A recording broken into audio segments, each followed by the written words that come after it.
Hello guys, magandang araw. Today, ang content natin ay kung paano tayo magse-set ng clock dito sa Xmax 300. Ayan, so sige guys, simulan na natin kung paano natin ise-set ang tamang oras or kung paano natin ipapalitan, mag-adjust. So unang gagawin natin guys, ipipress natin tong trip. I-hold lang natin to, huwag niyong bibitawan guys. Ayan. So habang naka-hold kayo dyan sa trip na yan, ang next step na gagawin nyo is i-on nyo tong engine.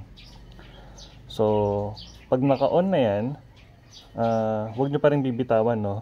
Bibitawan lang natin tong trip na to pag nakita na natin nag-blink mamaya yung time. So sige, try natin guys.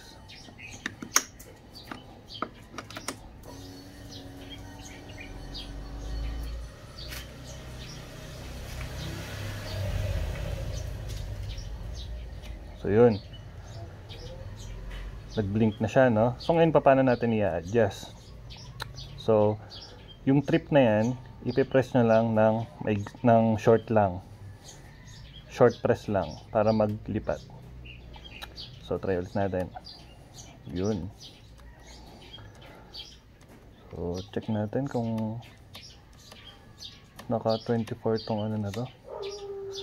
Ayan. So 2. Ang gagawin natin ngayon, i-hold ulit natin to. Ayan guys, hold ulit natin yan para lumipat sa minutes. So sige, try natin.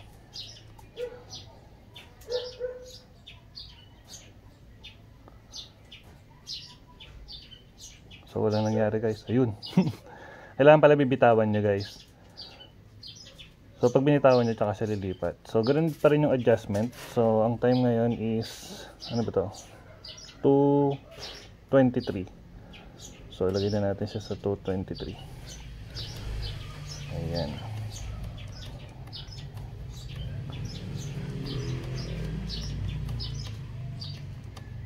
Ayan.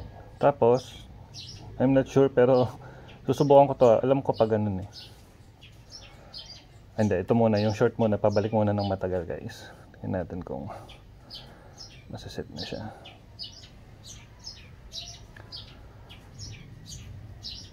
Ayun, okay na. So ganun pa rin. Short pa rin yung i-clip nyo, yung ipipress nyo dito.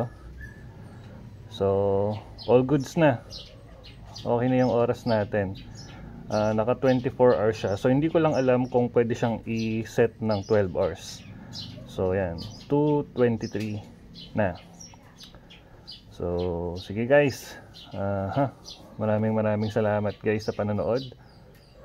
Next tutorial natin, kung paano naman natin i-on and off yung traction control. So sige guys.